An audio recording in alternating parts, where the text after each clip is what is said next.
chako. Asante kwa siku ya leo. Raba sakatapara libarusha pakafanya manamasata ripakutia makata rabusha tabara rimanda barusha patakabaya bata. Mshukuru Mungu hapo ulipo. Kama unaweza kuomba neno kwa mzee Bwana asante. Rimanda busha bakaraba ripakata manda rubusha bakata rikaranda basha tabarusha pata limande ribuku shetetese. Baba nilikamata anga na ikamata ardhi. Ninaachia nia yako ya uungu wa Bwana. Ninaachia nia yako ya ufalme wa Bwana. Ninaachia mapenzi yako yakatimie Bwana. Rimasuka pakata ya batatatapara irangu bushe katabaranda babashata limande rikapa yuko satapaya takata. Ninafunga kila uchawi katika ardhi. Tunafunga kila uchawi katika anga. Tunafunga kila uchawi kwenye system za bahari. Baba ninakaribisha uwepo wako na neema yako katika jina la Yesu Kristo. Mtu mmoja aseme amen. Amen. Mpige Bwana Yesu makofi makubwa. Haleluya, haleluya. Amen. Amen. Basi naomba ukae. Asante Yesu. Asante Yesu. Mungu akubariki sana. Kama ni mgeni, tunapenda wageni. Haleluya. Hii nyumba ya JC, nyumba ya Bwana Yesu, tunapenda wageni na Mungu akubariki. Hebu mpige mgeni makofi na mgeni jipigie makofi. Haleluya, haleluya. Japokuwa leo wengi watoto, lakini Mungu ana makusudi yake. Amen. Vizuri. Basi unaweza kuandika somo langu, andika kuvunja nguvu ya uchawi. Kuvunja nguvu ya uchawi.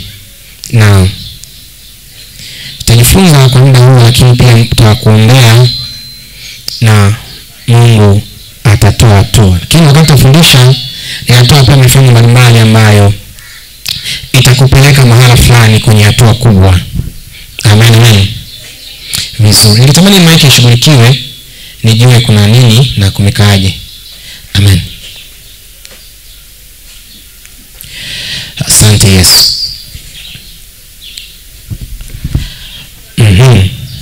Tunapozungumzia maana ya uchawi, uchawi ni nini? Namba moja, tukisema neno uchawi au maana ya uchawi, maana yake uchawi ni mazingaumbwe. Wakati wa miaka ya nyuma, wakati mimi nakuwa, tulikuwa tunaenda mahala kuangalia kitu kinaitwa mazingaumbwe, au watu ambao wanafahamu vizuri wanaita kiini macho. Kwa hiyo ilikuwa ni kiini macho. Tunaona mtu kabisa ameingiza panga lake, mtu ameingiza panga kwenye kichwa, lakini kumbe si uhalisia. Ni kuna namna fulani hivi ambako tumefunga macho sisi, baadhi hatuwezi kuona. Tunakuwa hatuoni ule ukweli au hatuoni ule uhalisia ambao unatakiwa. Na kawaida ya uchawi au kazi ya wachawi au silaha ya uchawi ambayo inatoka kuzimu ni kufunika watu macho wasione kweli. Ndio maana unajiuliza mwanzo, unasema okay, kwa nini sasa ambao wanajua kweli ya Injili, wanajua kweli ya Mungu, kwa nini wachache? Maandiko yanasema, naye shetani mungu wa dunia hii amepofusha fikra zao wasioamini, ili isiwazukie nuru ile ya amani. Kwa hiyo kuna watu wachache ambao wamepigwa upofu, na ule upofu namna walivyopigwa kwa namna ya kwamba wasione ukweli au uhalisia. Sasa ule ndio unaitwa uchawi. Marusha patakapa ya tuzas. Asante Yesu. Huo ndio unaitwa uchawi. Tukienda tukaangalia kwenye kitabu cha Wagalatia 3:1. Tuanze hapo. Wagalatia 3:1. Asante Yesu. Wagalatia 3:1, tufike hapo. Haleluya.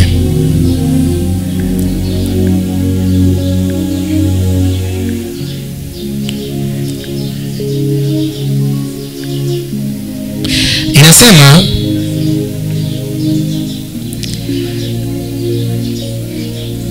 enyi Wagalatia msio na akili, ni nani aliyewaloga? enyi Wagalatia msio na akili, ni nani aliyewaloga? Maandiko yanazungumza kwa kesi ya Wagalatia, na maandiko yanazungumza kwamba enyi Wagalatia, mbona kwa namna ambavyo mko ni kana kwamba mmelogwa fulani. Maana yake mtu anaweza akawa amelogwa na anaweza akawa kwenye uchawi lakini yeye asijue. Kwa hiyo Paulo anaandikia Wagalatia, anasema Wagalatia, kuna tabia fulani mnazionyesha kana kwamba ni watu ambao hawako sawasawa, ni watu ambao hawafikirii sawasawa, ni watu ambao ufahamu wao hauko sawasawa, ni watu ambao fikra zao haziko sawasawa. Kwa hiyo tunagundua namba moja, leo naandika, uchawi asili yake huwa mtu hajitambui. Mtu ambaye amelogwa huwa hajitambui. Anaweza kukubishia kabisa, akakwambia hapana, nikupenda.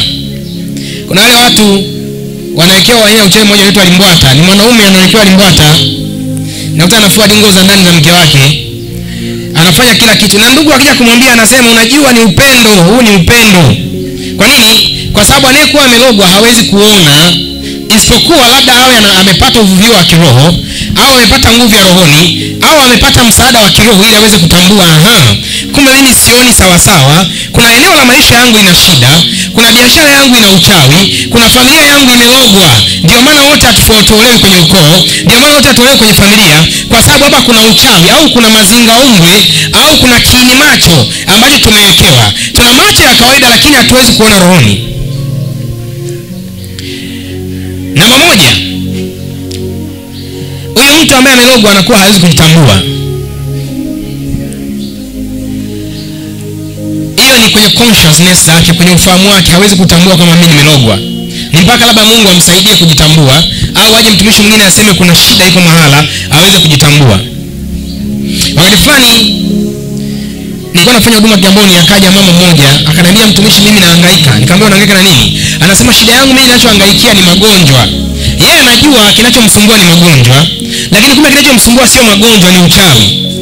Lakini hawezi kujua. Ananiambia unajua, nimezunguka hospitali zote, nimeenda, wanapima wanasema hakuna ugonjwa, lakini nilivyokuja hapa mimi nasikia homa, lakini pia tumbo linauma. Nilivyomwombea, mapepo yakapiga kelele.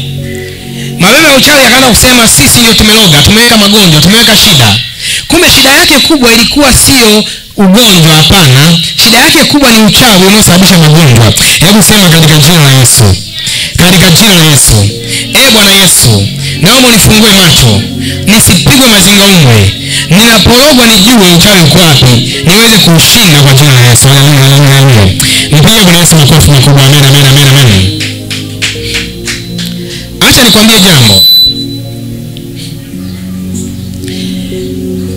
Watu wengi sana sio magonjwa ya kawaida ambayo wako nayo kila siku. Ni magonjwa ya giza yanawatesa na wao hawawezi kujua. Wakati tuko hapa, kaja mama mmoja nampenda sana, anaitwa Lucy, yeye anatokea Kawe. Ile mama akaja hapa kanisani, tena alikuja kwa bahati mbaya, alikuwa anapita akaona ibada, akaisikia roho ya Mungu ndani, akamshuhudia kusogea kwenye ibada pale. Akaja na mtoto wake hapa, nikamwombea, akasema mtoto ana shida, nikamtembea mtoto ana shida, nimwombee. Akasema kweli ana shida. Nikamwombea, akaniambia mtoto ana shida huyu, hali hawezi kula, lakini kutembea umri umefika, hawezi kwenda. Hawezi kutembea, umri wake umefika lakini hawezi kutembea. Baada ya kumwombea, akaniambia nitakuombea, baadaye chukua maji ya upako. Akachukua maji ya upako na mafuta, akawa ameenda. Nikamwambia Bwana anasema mtoto atatembea na kuwa sawa sawa, afya yake itastawi. Baada ya kuondoka, baada ya siku kama 2-3, akanitumia shuhuda, akaniambia mtumishi wa Mungu, ile jambo lililosema limekuwa, mtoto anaweza kutembea, yeye ndo anakitaka chakula na kitafuta. Wakati huo niko Kigamboni, akaja mama mmoja aitwa mama Wawili, alikuwa anatokea Kibada, mpenda mwanao anapenda Kibada. Yule mama akaja na yeye na mtoto. Mtoto amekonda kabisa kwa sababu hali, lakini amekonda kwa ugonjwa. Lakini umeshahangaika madawa kila siku. Madawa mbalimbali wanampa mtoto. Wanampa madawa kila siku. Wanapeleka hospitali anapewa dawa, lakini mtoto bado ni changamoto. Tulipomwombea yule mtoto, baada ya muda anasema kesho yake asubuhi, baada ya kuchukua maji ya mboga na mtoto, kesho yake asubuhi akaamka, kaenda kutafuta chakula jikoni mwenyewe. Mtoto akaanza kutafuta chakula mwenyewe, mtoto ambaye alikuwa hataki chakula, hawezi kula, lakini kipi kinaingia katikati? Swali tunajiuliza, kipi kinaingia katikati? Wakati dawa alitumia imekataa, wakati bidii alifanya hazikuwezekana, leo nguvu gani imeingia katikati kusababisha huyu mtoto ambaye dawa ametumia za hospitali, mtoto ambaye alikuwa hawezi kula, hawezi kutembea, kuna nguvu gani imeingia? Kuna uhusiano gani kati ya maombezi na yeye kutembea? Kwa sababu miguu iko kwenye hali ya mwilini, kwa sababu kuna uchawi ambao unaonekana kwa namna ya rohoni. Baada ya maombi, baada ya neema ile ambayo imeombewa kwenye maji yale, kwenye mafuta yale, ilivyoingia kwenye mwili wake, yule mtoto akapata nguvu. Hebu sema katika jina la Yesu Kristo, ninaomba Bwana Yesu, kila mahali kwenye maisha yangu, kwenye familia yangu, kwenye ukoo wangu ambako uchawi umeingia, ninauteketeza kwa moto wa Roho Mtakatifu katika jina la Yesu. Amen. Na naye tu taratibu nikupe mfano kadha wa kadha ili uweze kunielewa. Wakati fulani nilikuwa nimeenda kumtembelea mwanangu mmoja, alikuwa anaitwa Agnes. Nimeenda kumtembelea nyumbani kwake na mume wake. Baadaye akaniambia, baba, kuna mama mmoja alikuwa anakuja kanisani, kuna mama mwanamke alikuwa anakuja mara moja, unajua kwa anakuja kanisani sio washirika, lakini wao wanakuja wakati wa shida anaondoka. Akaniambia wao anakuja, nikamwambia mama vipi, akanielewesha, akaniambia wale ardhi yao ina changamoto miaka mingi, wamekuwa wanataka kuuza almost miaka 3. Wanauza lile eneo, lakini eneo haliwezi kuuzika. Nikamwambia kwa nini? Akasema eneo haliuziki kwa sababu pale inasemekana kuna ndugu yao mchawi ambaye aliweka kwenye ile eneo, ana nyumba pale. Kwa hiyo anajua ipakiuzwa lile eneo na ile nyumba, kwa nyumba ambayo sio nzuri sana, ikiondoka pale hana pa kukaa. Kwa hiyo mtu akao na roga anafanya uchawi. Nikasema okay, kwa hiyo scenario imekaa namna hiyo. Mimi sitaki kujua na mimi sijasema kama huyo mtu ni mchawi.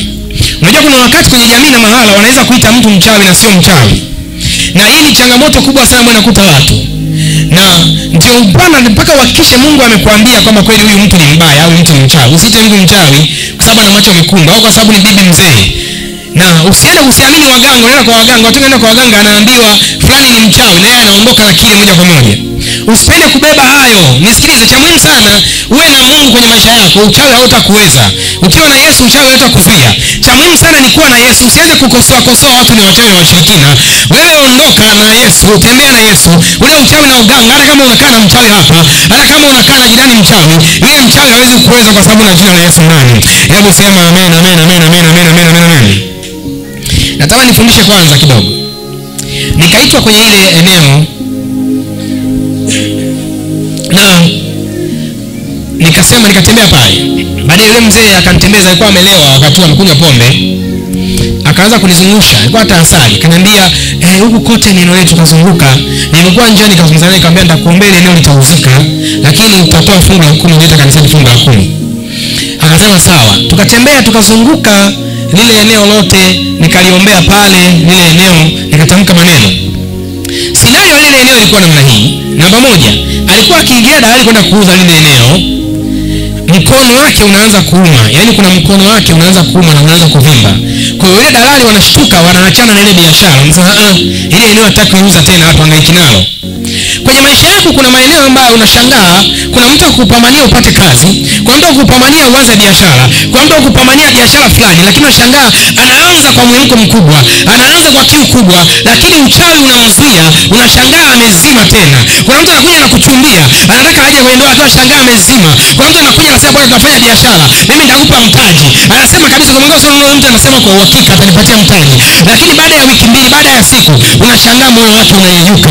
Anaachana ile jambo ambalo anataka kuambia. Wakati fulani liwali akawaita watumishi wa Mungu wakina Petro waende wakamuombee. Na alivyowaita liwali, maana yake kama mkuu wa wilaya wakati huo, alivyoitwa aende akaombee, akaongea na mkuu wa wilaya. Wakati anahubiri, mtu mmoja anaitwa Baalima au Bayesu akawa yuko pembeni, ni mchawi. Yeye ni mtu pale kwenye system za wilayani, ni kiongozi wa serikali wa wilayani, lakini alikuwa ni mshirikina. Wakati wale wanaanza kumhubiria injili ile mkuu wa wilaya, Biblia inasema yule mtu akaanza kumtia roho kuiacha ile imani. Acha nikwambie, kuna mambo umeyaacha si kwa sababu unapenda kuyaacha.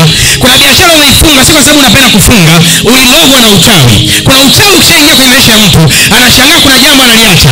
Anashangaa kuna biashara nzuri anaiacha. Anashangaa kuna kazi anaiacha. Kijana mmoja wakati alikuwa Kigoma, akaamka akaandika, anza kuandika barua mwenyewe kuacha kazi. akaandika, bosi, kuanzia leo mimi naachana na kazi hii. Mimi nimekubali kwa moyo wangu mwenyewe na niacha kazi. Akaandika barua ya kuresign mwenyewe. Akasema kuanzia leo sitaki kazi. Baadaye akafutwa kazi. Baada ya muda anashtuka, anasema hivi, kwa nini niliandika barua ya kuacha kazi? Hivi kwa nini mimi mwenyewe niliacha kazi? Binti mmoja akanifuata. Najaribu kueleza sasa chache. Akanifuata gamana, akaniambia, mtumishi wa Mungu, unajua shida yangu mimi ni nini? Nikamwambia shida yako sijui. Akasema unajua mimi nikiingia kwenye mahusiano, mtu akionyesha nia ya kutaka kunioa, yani ninaanza kupata hasira. Ninaamka tu asubuhi nasema huyu kijana nataka nimtukane. Nataka nihakikishe nimtukane kwa kweli. Kwa nini anafanya? Nasikia tu hasira juu yake. Unashangaa anatukana wale watu, wanaanza kuwafukuza. Yule kijana anakaa anasikia matusi ambayo anapewa, anatafakari, anakaa anajishauri, anasema hakika huyu binti siwezi kwenda naye. Anajishauri hapana, huyu binti siwezi kwenda naye kwenye maisha. Baada ya muda anasema nashtuka, najiuliza, hivi kwa nini mimi yule kijana nilimfukuzia mbali? Hivi kwa nini yule kijana mimi nimwambia niachane na yeye? Hivi kwa nini? Ni hali fulani ndani ya uchawi ambayo mtu akishafanyiwa na kama hana nguvu ya Mungu ndani, inampelekea kwenye hali fulani ya mateso. Ndio maana kama Mkristo lazima ujue. Biblia inasema kwa maana shetani asipate kutushinda, kwa maana hatukosi kuzijua hila zake. Maana ukianza kuzijua hila za shetani, unaweza kujua hapa nimetegwa. Unaweza kujua huu ni uchawi saizi. Unajua hapa ni makusudi ya giza haya. Nilianza biashara vizuri, nilianza biashara vema, lakini nashangaa moyo wangu unaanza kukataa. Wateja kwa kuja kile sasa wateja hawapo. Unaweza kugundua ni giza na unachukua hatua. Hebu sema katika jina la Yesu, ninatangaza kuanzia leo kila eneo la maisha yangu ambao uchawi, ambao ushirikina umekuja na kuingia ili kuharibu hatima yangu, ili kuharibu biashara zangu, ili kunitia moyo wa kuacha imani juu ya Mungu, imani juu ya biashara, imani juu ya mafanikio. Ule moyo ulioletwa ninatengeneza kwa moto katika jina la Yesu. Paulo anawaambia Waebrania, umsaidie kama mtu mmoja uelewe vizuri. Anasema Wagalatia, anawaambia enyi Wagalatia msiokuwa na akili. Wagalatia 3:1.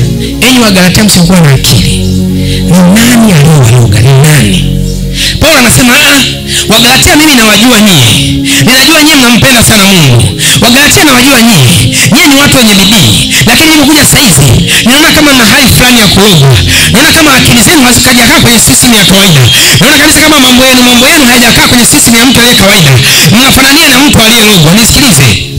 Kuna muda nchi inaweza ikarogwa. Kuna muda nchi inaweza ikarogwa. Nimerudia mara ya pili na pia na ya tatu. Kuna wakati hata nchi inaweza ikarogwa. Kuna wakati ukoo unapigwa. Unashangaa ukoo mzima wamezalia nyumbani wote. Yaani kanuni unakataa kuivunja. Ukijitahidi na mmoja anajitahidi afanye ile kazi yake kazalia nyumbani. Hakuna ndoa. Wasema unajua bwana si ndio tuko hivyo. Wakati nimekuja nikutana na binti mmoja hapa, alikuwa amekaa upande wa kulia. Kwa ibada katikati nikamtabia, nikampata, nikamwambia, naona wewe una shida ya kichwa kinoma sana. Akacheka akaniambia, mtumishi, huu ndio ugonjwa wetu nyumbani. Kuna watu wameteswa, wamekaa kwenye hali ya mateso, mpaka nafikia hatua mtu anasema huu ni ugonjwa wangu. Hii ni shida yangu. Haya ni mateso yangu. Lakini kumbe ni uchawi na ushirikina ndio ambao unaweza kufunga mtu namna hiyo. Baada ya kuomba naye siku kadhaa akaniambia hali imeondoka, kichwa hakiumi tena. Acha nikwambie, wakati nguvu ya Mungu inaingia kwenye maisha ya mtu, wakati nguvu ya Mungu inaingia kwenye biashara ya mtu, wakati nguvu ya Mungu inaingia kwenye familia ya mtu, wakati nguvu ya Mungu inaingia kwenye nchi, unashangaa kuna hali fulani ya giza inaanza kuondoka, hali fulani ya giza inaanza kuondoka. Kwa hiyo nikwambia nchi inaweza karogwa. Nisikie vizuri. Haleluya, haleluya. Unashangaa tu kuna kitu fulani kinakuwepo kwenye nchi kama utamaduni. Unashangaa tu Tanzania ni nchi tajiri, nchi ina fedha, nchi ina mali, nchi ina baraka. Lakini unashangaa mbona mambo hayaendi? Mbona nchi imebakia pale pale? Mbona nchi ina madeni? Mbona nchi ina shida? Ingawa tuna madeni ya karibia trilioni na kitu, lakini tuna mlima wa chuma, mchuchuma kule kuna mlima wa chuma. Alafu Mungu alivyotupendelea. Mungu alivyotupendelea hapa kulia kuna mlima wa chuma tupu. Wengine kule nchi za nje huko watu chuma wanachimba chini. Kinachimbwa chini. Yaani wana makolongo wanachimba wanakitafuta. Ila sisi hatutakiwi tuchimbe. Inatakiwa tumegue. Unanielewa vizuri? Haleluya, haleluya. Mama mwenzako na wewe umerogwa. Maana ukirogwa unapata uelewi. Ukiambia ombea Tanzania uelewe, Tanzania iko sawa tu, iko sawa. Nani kasema iko sawa? Haiko sawa, tunaomba tunajua. Kuna issues lazima ziwe handled. Kuna mambo lazima yafanyike. Maziwa, upali, vitu vya kutosha viko. Ardhi yake ni kubwa mno. Ardhi ambayo iko wazi ni kubwa. Wewe kuliko hata ambayo watu wamekalia. Lakini kuna baadhi ya nchi ambazo zina ardhi ndogo kama Israeli. Ni kanchi kadogo mno. Israeli, fuatilia, nenda kafuatilie, toka kafuatilie. Ni nchi ndogo sana. Ndogo. Lakini na utajiri wake tuwakamati. Nataka unielewe vizuri. Ili wakati tunakuambia habari ya kuombea nchi huu unaelewa. Wakati fulani naombea nchi ya Tanzania, kipindi hicho, naomba sana kwa nchi ya Tanzania. Roho Mtakatifu akanichukua akanipeleka mahali, nikaona baada Bagamoyo kuna madhabahu iliwekwa. Nikaona madhabahu imesimama. Mungu akaniambia, unaona mahali hapa aliwahi kufanyika kafara kwa ajili ya nchi. Namba 1 ilifanyika kafara kwa ajili ya nchi ili watu wapumbae, wawe mazezeta.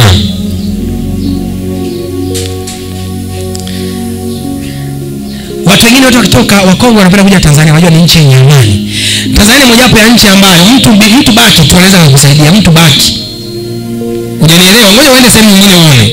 Ukienda Ulaya eti barabarani usimamishe eti mtu eti mambo vipi? Sasa hizi unajua Simba na Yanga. Eti usimamishe mtu pigane story za Simba na Yanga barabarani. Watu wako busy, wanaokoa muda. Ni nchi pekee ambayo mtu anaweza kukarimu ambaye hakujui. Yaani unaweza kwenda mahala na mtu akakupa chakula na ukala. Ni Tanzania. Mahala pengine ni ngumu sana. Unaenda kumtembelea mtu Ulaya anakuambia unaondoka saa ngapi? Tena my friend, uende bila ratiba. Eti umeenda bila ratiba eti kama sisi. Eti tu mtu yuko zake ndani unagonga tu, hukumwambia unakuja. Hukutuma message. Tanzania ndio nchi pekee ambayo unaweza kumpata mtu namna hiyo na akakukaribisha na ukakaa ukazungumza naye. Yeye mwenyewe hana shughuli. Muda ana shughuli na wewe umekuja shughuli na wewe umekuja mmekaa wote, hamna mwenye kazi. Lakini nchi zingine haiwezekani. Kwa ni nchi ambayo ina baraka na ukarimu. Acha nikurudishe nyuma. Miaka mingi iliyopita nyuma sana, nchi Tanzania ilikuwa ni nchi ambayo inasaidia amani kila mahala. Ndio maana ni nchi ambayo imebarikiwa, ina kibali kikubwa sana. Ilikuwa inasaidia amani nchi mbalimbali zote wakiwa wanapigana kutafuta uhuru. Tanzania wanakuja Tanzania mahali pa makimbilio, mahali pa amani, ambako hii nchi inasaidia watu wengine wote. Nataka ufahamu historia ya nchi yako. Ndio maana this country is supposed to be blessed. Hii nchi inatakiwa iwe na baraka na ibarikiwe sana. Lakini nikwambie jambo moja, Mungu ameikusudia nchi ya Tanzania kwa ajili ya majira na msaa ambayo ameikusudia. Acha nikwambie jambo moja, naona neema kubwa sana inakuja kujua nchi ya Tanzania. Naona malango makubwa yanakuja kujua nchi ya Tanzania. Ninaona baraka na neema kubwa kujua nchi ya Tanzania. Naona utajiri wa Tanzania utumika na Tanzania wenyewe. Naona neema ya Tanzania utumika na neema ya Tanzania wenyewe. Mtu mmoja anasema jambo mtumishi unaongea siasa. Sio siasa, naongea habari ya Tanzania. Wala unajua sio unahubiri siasa makanisani. Naongea habari ya nchi ya Tanzania. Juzi rais wangu mzuri sana Mama Samia akaanza kuzungumza akasema, unajua zamani hao walikuwa wanatudanganya, wanatutisha bwana eti tukitengeneza umeme wa uranium eti tutatokea madhara. Mama akaruhusu akasema sasa umeme utengenezwe kwa uranium. Hiyo project ianze kufanyika kwenye nchi ya Tanzania. Ni umeme ambao utakuwa una gharama ndogo sana kuliko tunavyohangaika miaka yote. Fikiria miaka yote imepita. Tumelogwa, tumekalia majenereta ya TANESCO. Miaka yote. Miaka na miaka uchawi umepiga mahala fulani. Uchawi baada ya kupiga lile eneo tumekaa hivi. Tuko tuna umeme unakatika, unarudi, unakatika, unarudi. Tuko pale pale. Yes, tuna resources. Tuna resources ya uranium. Tuna madini zaidi ya 30 ambayo kwenye nchi ya Tanzania, ambayo natakiwa ifanyike Tanzania. Kwa hiyo nataka niamshe hali fulani ndani yako ambayo unisikia. Ili unavyojua nataka niongee nchi ya Tanzania. Nataka nipigane kwa ajili ya Tanzania. Nataka niitie jina la Yesu juu ya Tanzania. Nataka niombe kwa ajili ya Tanzania. Unajua unaomba kitu gani kwa ajili ya nchi?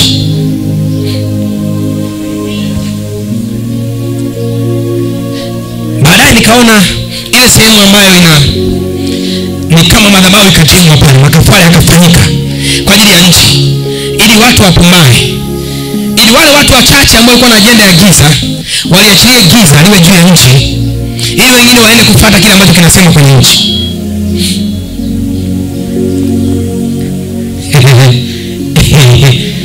Haleluya. Nataka ujifunze kitu. Jiulize swali, huwa huwa kuna kamoto, eti kamoto kanawashwa. Kale kamoto wanakawasha na kiberiti kila mwaka, kanazunguka mkoa kwa mkoa, nchi kwa nchi. Ni kamoto, kanatumia mafuta, kanatumia resources. Alafu eti unaniambia ni kawaida tu. Yaani mwenge ni kawaida tu, eti ni kawaida. Rudi magotini, omba, jua kuna nini kinafanyika juu ya nchi yako. Na wakati unajua, anza kuamka, anza kuomba. Anza kumwitia Bwana juu ya nchi. Mwambie Bwana, nataka neema juu ya nchi ya Tanzania. Kila aina ya uchambo ulifunga kwenye hatima za watu, kwenye uchumi wa nchi, kwenye uchumi wa watu binafsi, ukafunguke. Ombea na viongozi. Wengine wanaamka, mtu anaweza kaamka akaanza kusema namlaumu rais, tunamlaumu rais. Unajua mambo yote yanapigwa kwa rais, lakini sio rais. Umewahi kumwombea? Swali la kuuliza moja, umewahi kukaa ukaomba? Kuna siku umetenga muda wako, ukaachana na kuombea familia yako, ukasema niombea rais wa Tanzania, niombea viongozi wazima wa Tanzania, na niombea bunge la Tanzania. Wai ni viongozi wana mambo mengi. Sisi wenyewe tunataka watumishi, lakini una mambo mengi na mwingine siku zingine uzisikii. Unataka umlaumu mtu ambaye anaambia mambo mengi, ambaye anasema wewe. Lazima uanze kuomba ili Mungu aachie neema. Ile neema inaweza kusababisha mambo yaweze kutokea mahali. Hebu sema katika jina la Yesu. Ninaiombea Tanzania. Ninaomba neema juu ya Tanzania. Ninaomba baraka juu ya Tanzania. Ninaomba kibali juu ya Tanzania.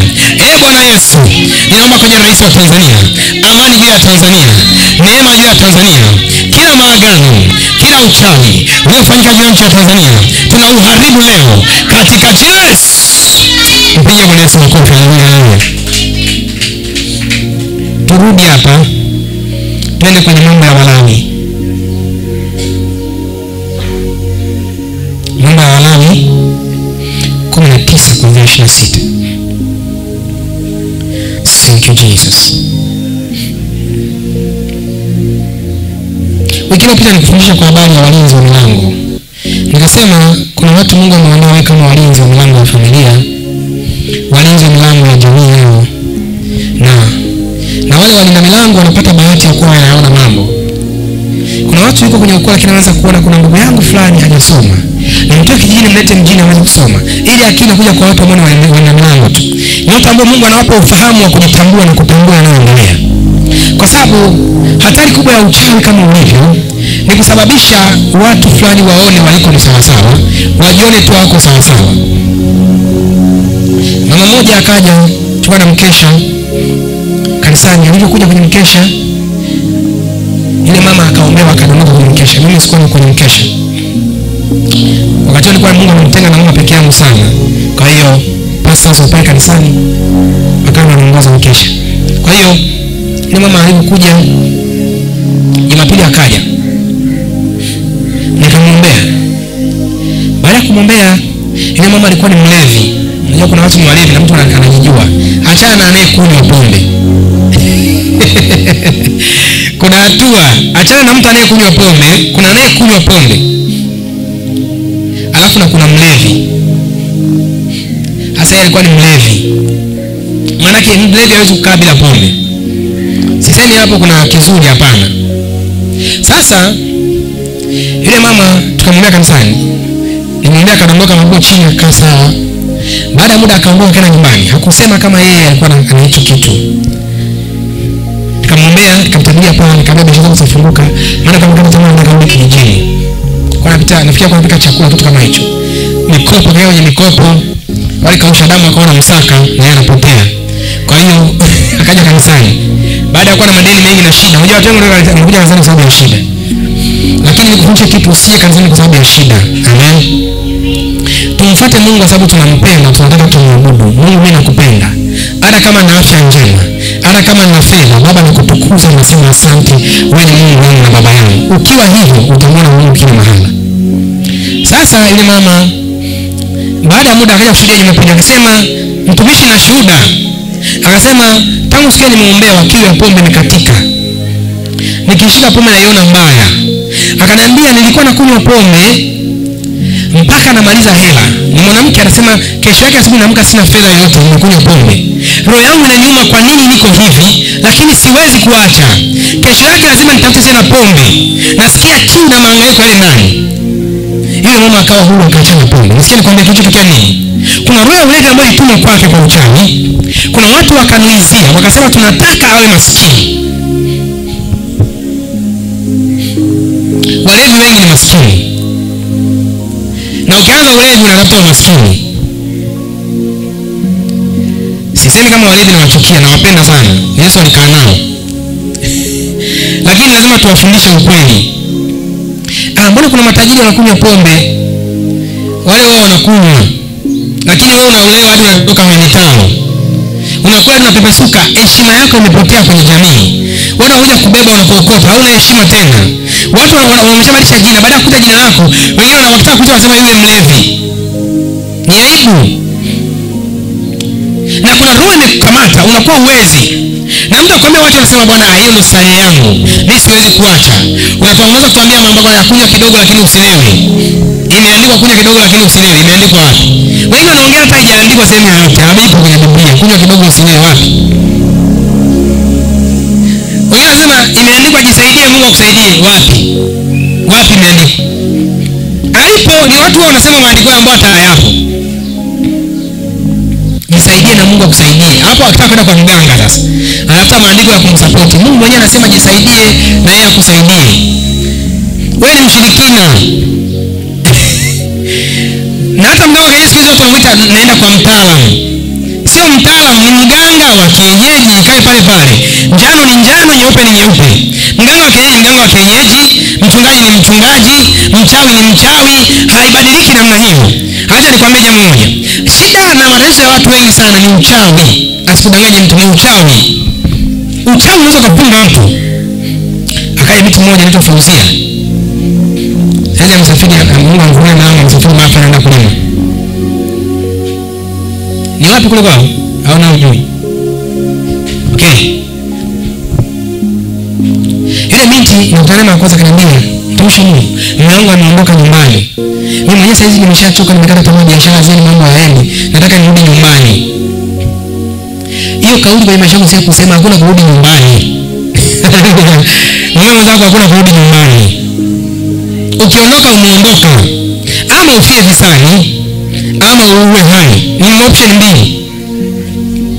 Nikufundisha kuna sheria za vita.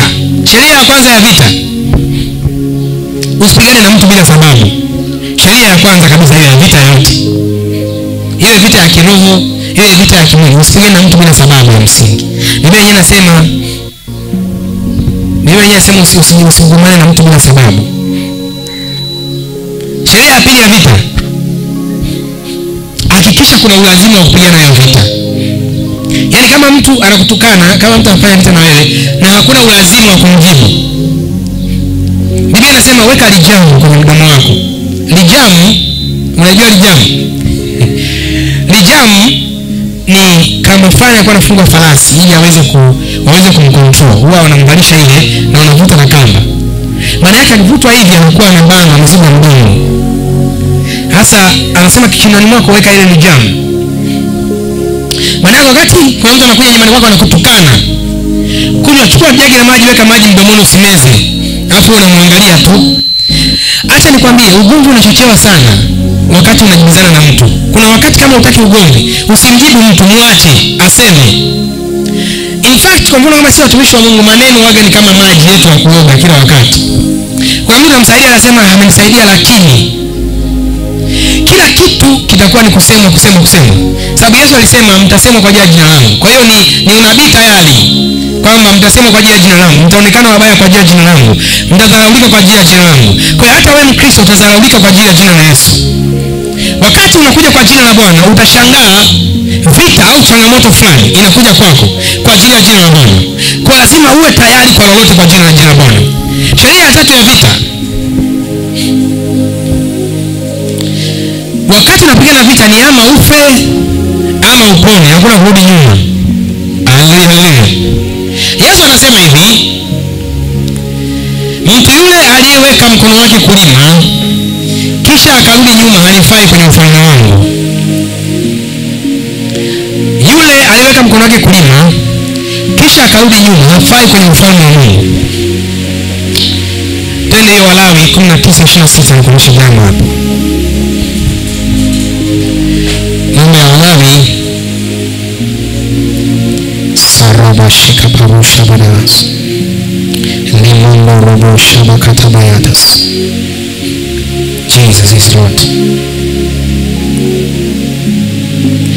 Mambo ya Walawi 19:26 inasema, msile kitu chochote pamoja na damu yake, wala msifanye kuloga, wala kutumia utambuzi. Narudia tena, Mambo ya Walawi 19:26, msile kitu chochote pamoja na damu yake, wala msifanye kuloga, wala kutumia utambuzi. Hebu sema kuloga. Sio mimi, ni Biblia. Unajua haya mambo ya uchawi, usiamini uchawi. Biblia imesema usifanye kuloga. Usifanye kuloga. Biblia imekataa kuloga mtu. Biblia imekataa ulozi. Biblia imekataa uchawi. Biblia inasema uchawi sio sawa. Maana yake Biblia inakataa mtu kupigwa kiini macho. Mungu hataki. Tunagundua Biblia inapinga uchawi. Lakini ukiangalia Kumbukumbu la Torati 18:9. Nataka tukimbie mara moja hapo. Robo shata balakaba. Jesus is Lord. Kumbukumbu la Torati 18:9. Kumbukumbu 18:9.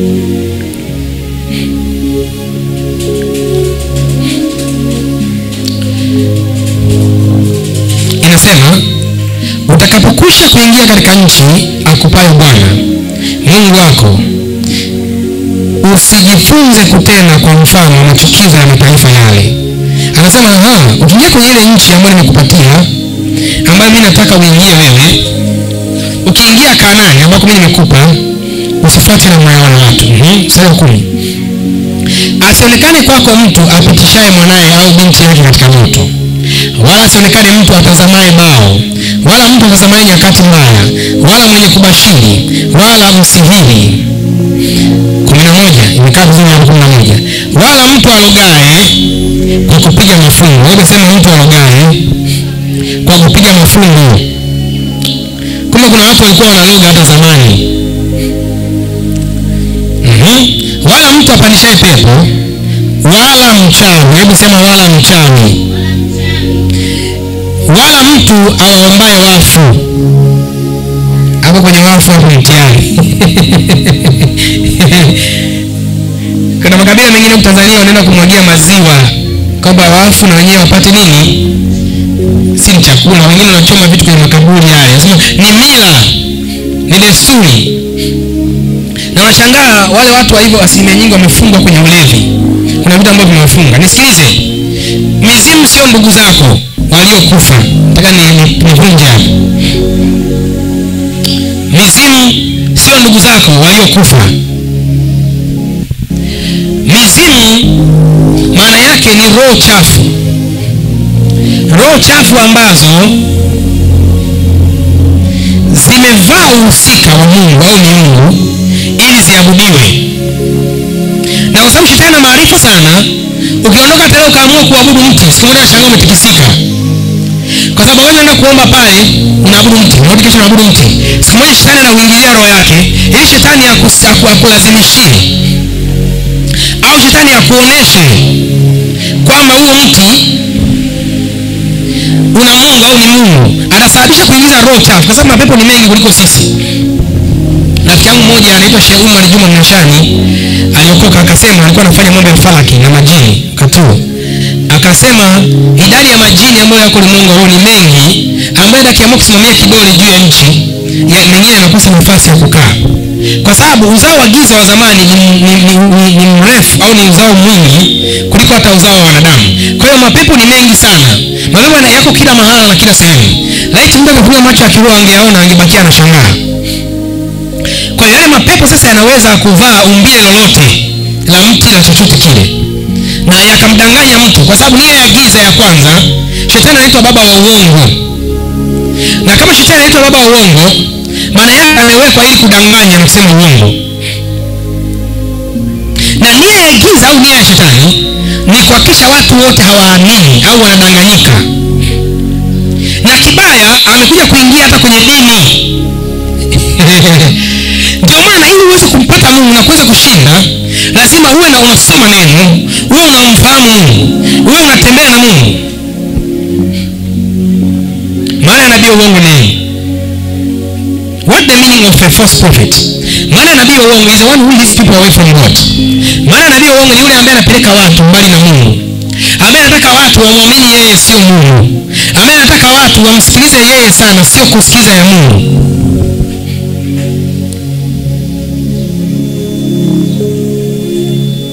Kwa hiyo shetani ajenda yake kubwa ni kudanganya ulimwengu wote, kufundisha ulimwengu kwamba ili upate fedha unatakiwa utoe makafara, inakuwa uende Freemason, inakuwa uende kwenye ulimwengu wa giza. Na acha nikwambie, hata Freemason sio wanatisha kama unavyosikia, ni uongo.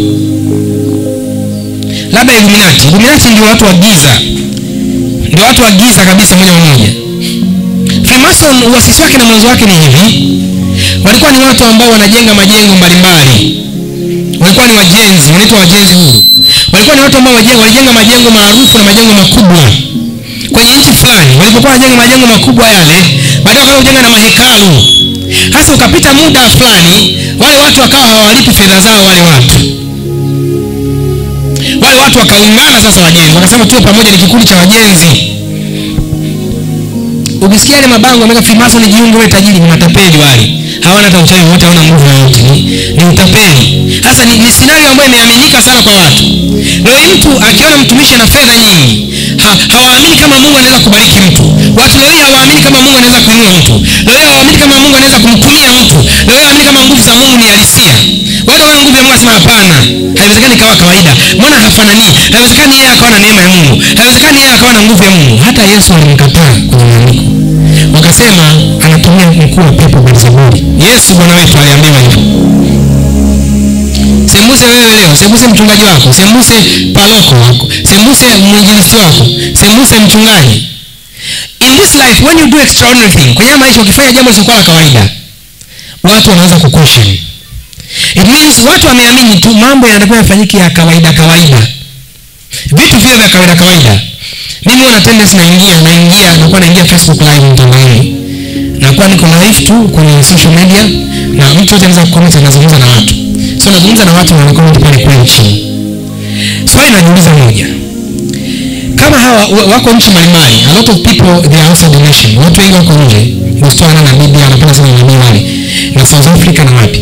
Wale watu ambao wanaitikia amen, wanakusikiza mhubiri. Kiingereza unaweza kutabia amen, unaona hiki na hiki, mtu anasema ndio. Alikuwa ni mtu ambaye uko naye unasema okay, huyu mtu anamfahamu na anaongea naye. Lakini ni mtu baki. Lakini achana hiyo. Mtu anapona. Na wakati huyo mtu anayemwombea sio daktari, hana CV yote ya daktari, ni mchungaji. Kuna uhusiano gani kati ya mtu kupona? Kati ya misuli ya mtu ya miguu ambayo ilikuwa ifanye kazi hawezi kusimama, kati ya afya ya mtu ambayo ilikuwa inashindikanika haiwezi kukaa sawa sawa. Kuna uhusiano, lazima mtu ujiulize katikati. Lakini Mungu ndio muweza wa vitu vyote, viumbe vyote. Yeye ana nguvu kuliko mamlaka yoyote. Mungu wetu yuko juu ya mamlaka, yuko juu ya sultani, yuko juu ya tawala. Yeye ndiye ana nguvu kuliko vyote. Maandiko yanasema kwenye Kumbukumbu la Torati 8:18. Nataka ufike hapo. Soma maana. Uone kitu. Ila wewe kama ulikuwa unaamini hivyo, uache kuamini hivyo. Kwamba wewe unatakiwa uwe maskini. Kwamba ili ufanikiwe sana ni mpaka eti ukainame kwa shetani. Deuteronomy 8:18. Kumbukumbu la Torati 8:18 anasema utamkumbuka Bwana Mungu wako, kwa maana Mungu akupa nguvu za kupata utajiri. You shall remember the Lord your God, for it is he who gives you ability to do everything. Mungu anakupa ability, Mungu anakupa utajiri, anakupa nguvu, anakupa akili ya kupata utajiri. Maandiko anasema kwa kitabu cha Wakorintho, na kama ni wa kwanza 8:9 kitu kama hicho. Anasema ingawaje alikuwa ni tajiri, alifanyika maskini ili kupitia umaskini wake sisi tuwe matajiri. Mmoja anasema Yesu alimaanisha utajiri wa kiroho. Sasa kama ni utajiri wa kiroho, Yesu alikuwa maskini rohoni. Biblia inasema alifanyika maskini. Yesu akifanyika maskini wa kiroho, alikuwa tajiri wa kiroho. Watu walikuwa wanapona na funguo na inuka. Kwa maana yake alishuka chini kuishi maisha ya kawaida ya chini. Maana yake the Bible is talking about the physical wealth, au utajiri wa namna ya mwili kabisa, na mafanikio ya mwili kabisa. Lakini shetani kwa sababu ni mjanja, amejua wewe ukisoma Biblia ukaelewa utafanikiwa sana. Kwa hiyo anapenda ukae kwenye mfumo wa giza. Na kwa miaka na namna zilizopita, miaka mingi, watu walikuwa wakionekana wakisema mimi nilikuwa nampenda Yesu, lazima uwe na shida sana, uwe na mateso sana, uwe una dhiki, uvae nguo zimechanika ndio uonekane unamtumikia Mungu. Lakini sio kweli.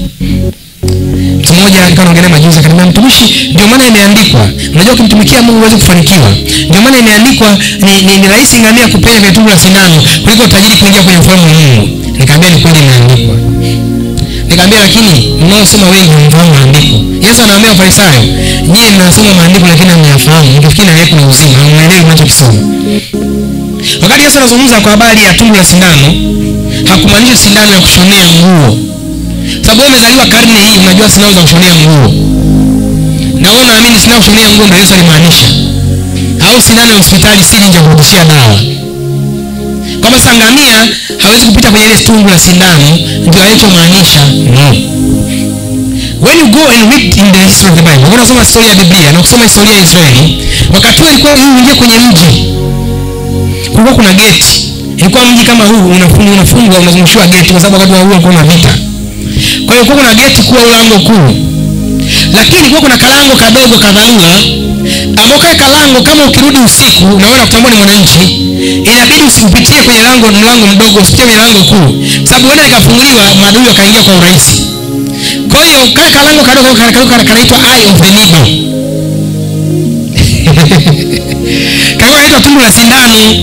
Kwa Yesu anamaanisha kwamba ni rahisi ngamia kupenya kwenye kale kalango kadogo, kwa sababu wakati huo kale kalango kadogo mtu alikuwa anaweza akapita. Ila sasa ngamia inabidi muingize kwa technique fulani. Muingize ngamia kwa utaratibu fulani kidogo, muinamishe aingie kwa kusonga. Ndio Yesu alimaanisha hivyo.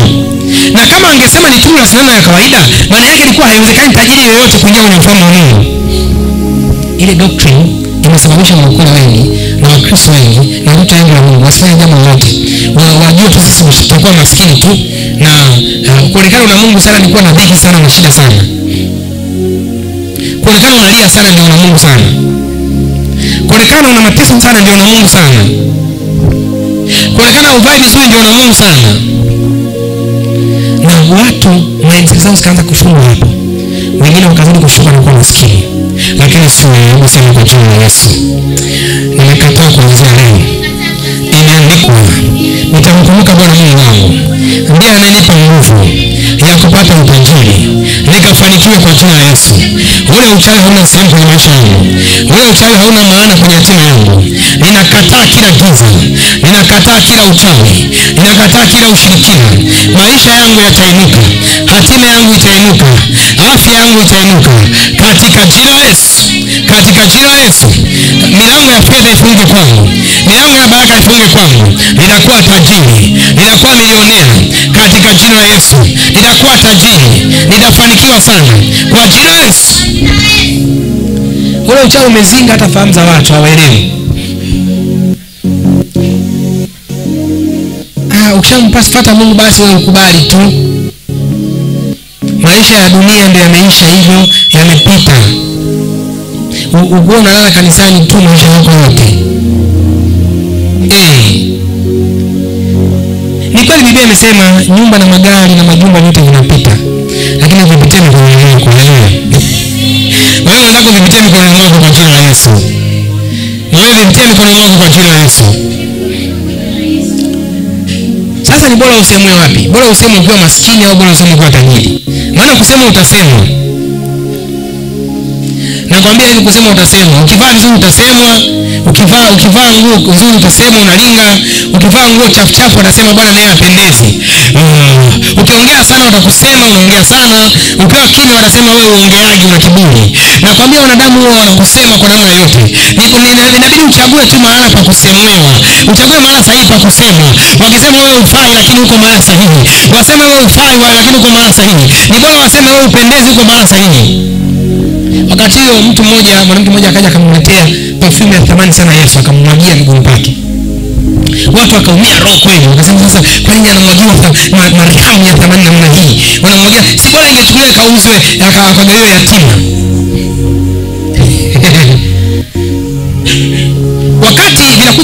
thamani kwenye maisha yako. Kuna watu hawatapenda. Wanasema kwa nini anaendesha gari zuri sana la milioni 50? Si angeliuza akagawia maskini wote. Acha nikwambie, hakuna watu hatari kama watu maskini muda mwingine.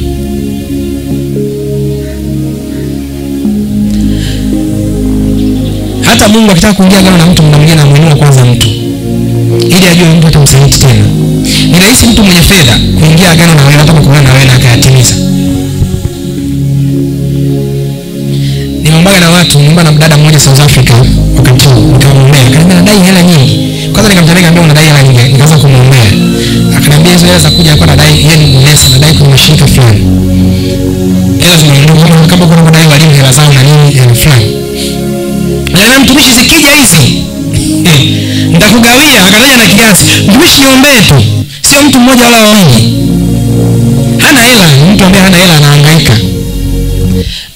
Hawa asilimia kubwa ukishamwombea akipata hela nyingi, nakwambia kuna mtu ni mnyenyekevu leo kwa sababu tu hana hela. Hata kanisani tunao wengi sana. Shabaga watu wengi sana wanapata kazi.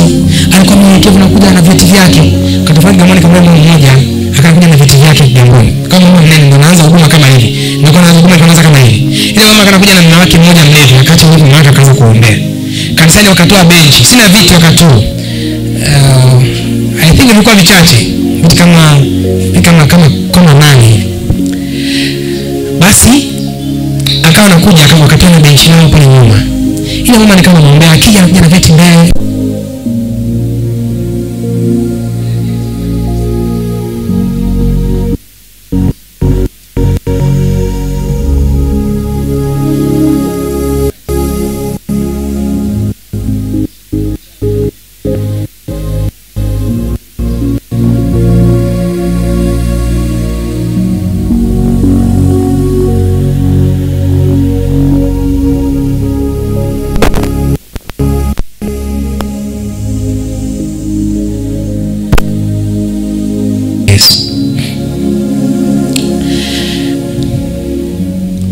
Yule mama akawa anakuja kanisani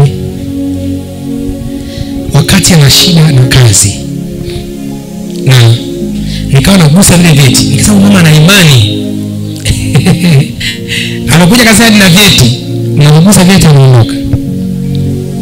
Alikuwa mtu mzuri, mnyenyekevu, anapiga na magoti chini, hana kazi. Anapiga na magoti chini. Milango ikafunguka, akamwita. Aenda kwenye interview, nikamwambia, akamwita, nikamwambia utapata kazi. Akaondoka kaenda. Baada ya kupata kazi zao kaanza kwa mume wangu kwanza. Mume wake alikuwa ni mvuvi. Na miaka yote imekaa nyuma, mume alikuwa na Melugwa, hana kibali, hawezi kupata kazi. Mume wake alikuwa anamtunza, anahangaika na yeye, anafanya. Wakati alikuwa anaumwa.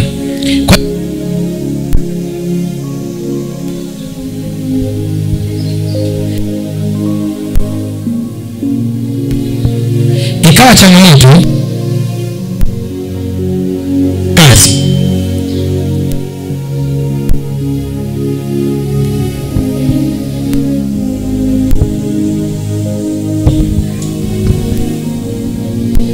Baada ya kukosa kazi ikawa shida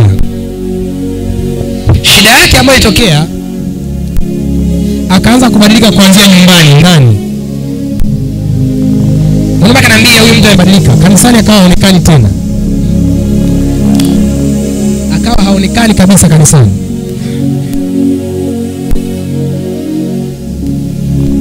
Nikampigia simu, nikamwambia mbona huonekani kanisani? Nikamwambia mbona kanisani huonekani? Baada ya kumwambia mbona huonekani kanisani, ile mama akawaka. Ilikuwa mtaani kama hapa. Akaanza kusema mtumishi analazimisha watu waje kanisani. Akaamsha maneno mtaa wote. Akaamsha maneno mtaa wote. Kila mahali kawa na maneno. Ile mtumishi mbaya, ile mtumishi na hivi, ile mtumishi na hivi. Ikawa changamoto. Ikawa shida. Achana nayo tu. Acha imeweka tu. Kwa hiyo baadaye akaonekana kanisani kabisa. Baada ya muda nikajisikia vibaya sana, utungu. Nikamwambia mume wake tumuombe Mungu ampe neema ili arudi awe vile vile ilivyokuwa mwanzo.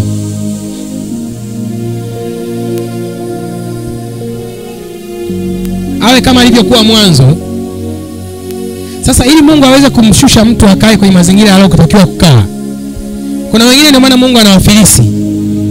Kuna wengine ndio maana Mungu akupe fedha, ampe mtu fedha ambayo anaitaka, kwa sababu kuna mtu leo ukimpa milioni 50 atatukana kila mtu, atakanyaga watu wote. Mungu anaangalia, anasema huyu baadhi ya watu siwezi kuwafanikisha kwenye level fulani. Ndio maana kabla Mungu anataka Mungu akuinua akupe hatua, jiweke kwenye mazingira ambayo unatakiwa ukae. Mazingira fulani ambayo unatakiwa ukae wewe, lazima ujiweke kwenye mazingira. Mazingira ya kuaminika na Mungu. Mazingira ya kumsikiliza Mungu. Mazingira ya kama Mungu nitakuwa na wewe hata kama nikiwa na fedha nyingi. Mazingira ya kama Mungu nimeweka maisha yangu kwako. Nimeweka maisha yangu kwako, nataka nikae kwako, nataka nikutegemee wewe maisha yangu yote. Na ukitaka Mungu aweze kuinua, Mungu akupe hatua kwenye maisha, jiwekee mfumo ambao umekaa kwenye njia ya ufalme wa Mungu. Maana yake nini? Kaa kwenye namna ambayo sehemu ya fedha yako inaenda kwa Mungu, utamwona Mungu. Kwa sababu Mungu anayo ajenda ambayo ameweka chini ya jua, au Mungu ana makusudi ambayo ameweka chini ya jua. Na yale makusudi Mungu anataka yaende. Achana na mambo ya familia yako, achana na wewe kupambania nyumbani kwenu, wazazi wako wasaidie. Hiyo ni jambo lingine. Jiweke kwenye mstari wa Mungu. Biblia inasema ukiupa kipaumbele ufalme wake, anasema utafuteni kwanza ufalme wangu na haki yake, pia mengine mtazidishiwa. Maana yake moja ya mambo ambayo ni kutafuta ufalme na haki yake ni pia kuhakikisha kwenye ufalme wa Mungu injili inaendelea. Mtu anapotoa anamaanisha nini? Maana yake mtu anapotoa ana maana kwamba anataka azidi kuona kazi ya Mungu inaendelea kila siku. Anataka kuona watu wanafunguliwa kila siku, watu wanapona kila siku. Tunatofautiana, sio kila mtu anakuwa mtumishi wa Mungu, hapana. Sio kila mtu anakuwa mchungaji, hapana. Sio kila mtu anakuwa nabii, hapana. Mwingine anakuwa ni mshirika, mwingine anakuwa ni mwimbaji, mwingine anakuwa ni gospel financial. Ndio kazi yake. Yeye anasema kila mwezi sehemu ya fedha yangu fulani, hii fedha ikaenda kwenye ufalme wa Mungu. Hakikisha kazi ya Mungu inaenda. Wala zamani Mungu anawaambia nitawaelekeza mahali mdogo tutakao utoe. Maana Mungu ninasikia amani ya kwamba fungu langu la 10 liende. Fungu la 10 unaweza kutoa sehemu 3. Sehemu ya kwanza unaweza kutoa kanisani. Sehemu ya pili unaweza kutoa kwa watoto yatima. Sehemu nyingine unaweza kutoa kwa wajane. Lakini huwa tunaprefer kwa nini sana watu watoe kanisani? Sababu ndio sehemu ambayo inaonekana na ina uhakika. Kanisani ilikuwa inasaidia watu yatima kufanya ibada Singida. Tukawa naenda tutatafuta vituo vya watu yatima, zile sadaka tunapeleka kule. Kwa hiyo wakati huo nilikuwa niko chuoni, tulikuwa tunapeleka zile sadaka. Siku moja akasema ngoja tubadilishe kituo, kiasi tuende hicho kituo tubadilishe. Kumbe tumeenda kwenye kituo kimoja wakatuingiza mkenge. Kumbe pale kituo hata watoto hawapo, hamna nini. Kwa sasa kutokana na hizo changamoto ambazo zinakuwa zipo, ndio maana Mungu akashauri sana watu watoe kanisani, kwa sababu ni kazi yake inaonekana iko na inafanyika wakati wote. Amen, amen. Haleluya, haleluya. Kwa hiyo unapojialign na ufalme wa Mungu, unapojialign na Mungu, ile inakusaidia wewe kuwa na God's protection. Kwa nini mtu anatoa fungu la 10? Maana when you give a 10% of what you have, unatoa fungu la 10 au sehemu ya 10 ya kile ambacho unacho, unasababisha hii 9% iwe protected. Unasababisha ile sehemu ambayo imebakia ambayo ni 9 iweze kuwa protected. Na sehemu ya fedha yako iwe protected. Na shetani anakuwa hana haki ya kuingilia fedha yako. Na ndio namna ambavyo watu wengi wanainuka. Ukiangalia watu wakubwa kama kuna Trump, ni watu ambao wanatoa fungu lake la 10 Israeli. Kuna wengine ambao wanatoa ni watu baki ambao sio Wakristo sana, tuseme, sio watu wa dini sana, lakini wanafahamu principle ya namna yao ya kuinuka, au namna gani waweze kupenya na kuinuka kiuchumi. Lakini Wakristo kuna mahala wamelala, wao wanafikiria kufahamu mafanikio ni maombi tu. Wanafikiria mafanikio ni kutuma moto tu. Kuna mambo mengine ya kufanya. Kuna mambo ambayo hayahitaji maombi, yanahitaji akili na maarifa. Maandiko yanasema waziwazi, watu wangu wanaangamia kwa kukosa maarifa. Na msimame polipo. Maarifa yanaweza kuwa changamoto kwa mtu, akaangamia kwa kukosa maarifa. Nikapanda kama kuja mmoja kanisani, akawa kiongea na wenzake, nasikia analalamika na mama wenzake, anasema unajua mimi mume wangu ni mtu mbaya sana, ni joka. Unajua mume wangu na mwanamke nje, analalamika kila siku. Yuko kanisani, mlokole. Ni mtu anaomba kwa kweli, anaweza kuomba jengo likatikisika. Lakini kuna mara maarifa yamekosekana. Mungu analalamika kibaya sana, anasema watu wangu, sio watu wa shetani, watu wake ndio wanaangamia kukosa maarifa, sio watu wengine. Hawajakosa maombi, hapana. Hawajakosa sadaka, hapana. Ila maarifa ndio wamekosa kuweza kukaa na mambo na kuweka mambo sawa sawa ili mambo mengine yafanikiwe. Maarifa yakosekana mahali, mtu anaweza kudidimia. Ni sehemu ya kutumia maarifa tu. Kati fulani mwaka kanitafuta, akaniambia, mtumishi wa Mungu, kuna jambo nataka niongee na wewe. Nimeona ni kijana mdogo akiwa na hekima kubwa, natamani nije nikae nizungumze na wewe. Nataka nizungumze na wewe ili uweze kunisaidia kwenye ndoa yangu. Kaniambia kuna changamoto kubwa sana. Nikamwambia basi Jumanne mimi nitakuwa na nafasi na mtu mmoja njooni na mke wako.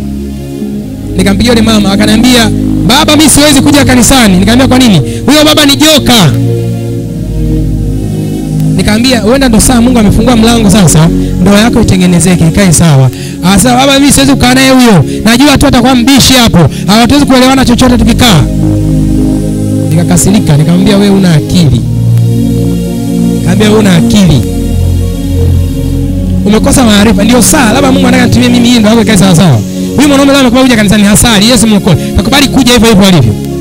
Huyo bwana hao na wengine wanataka kuniangamiza, wanafanya hivi. Baadaye nikazungumza na mama, nikamwambia bwana usije tena, amesema yapata dharura. Akaniambia nilijua tu. Wewe mtumishi hujui tu, ikabidi mimi nikae nimsikilize nafanyaje. Kama mtumishi wa Mungu almost miaka 3, huyu mtu ayanipa nyumba ndani. Ndio maana mimi nimetoka nimeenda nje. Anasema mimi ni mbaya sana kwenda kanisani, sitaki kusali. Akili, maarifa kuna muda yanakosekana. Mtu anaweza kana maombi lakini maarifa yakosekana, unabakia pale pale. Lazima utumie akili, umuombe Mungu lakini tumia akili. Na maana Biblia inasema hivi, aombaye hupewa, atafutaye huona. Step ya kwanza unaomba. Ya pili unaanza kutafuta ulichokiomba, unaanza kukifuata kilipo. Unaombea habari ya biashara, ondoka anza kufuata biashara. Na basi sadaka yako hapo ulipo nikuombea.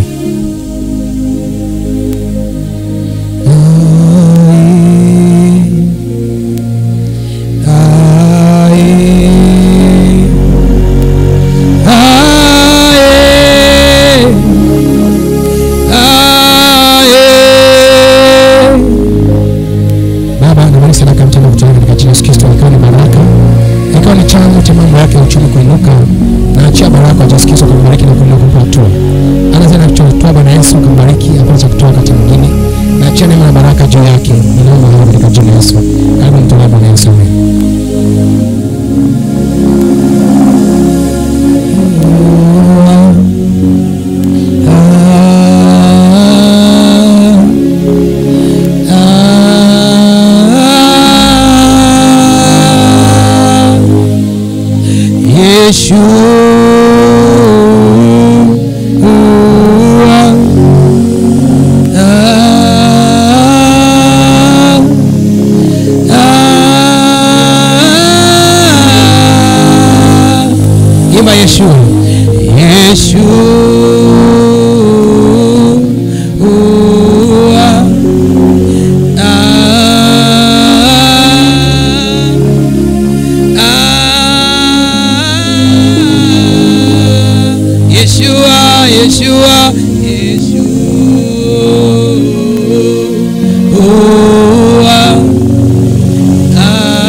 Kaombe kinyume cha kila nguvu ya uchawi.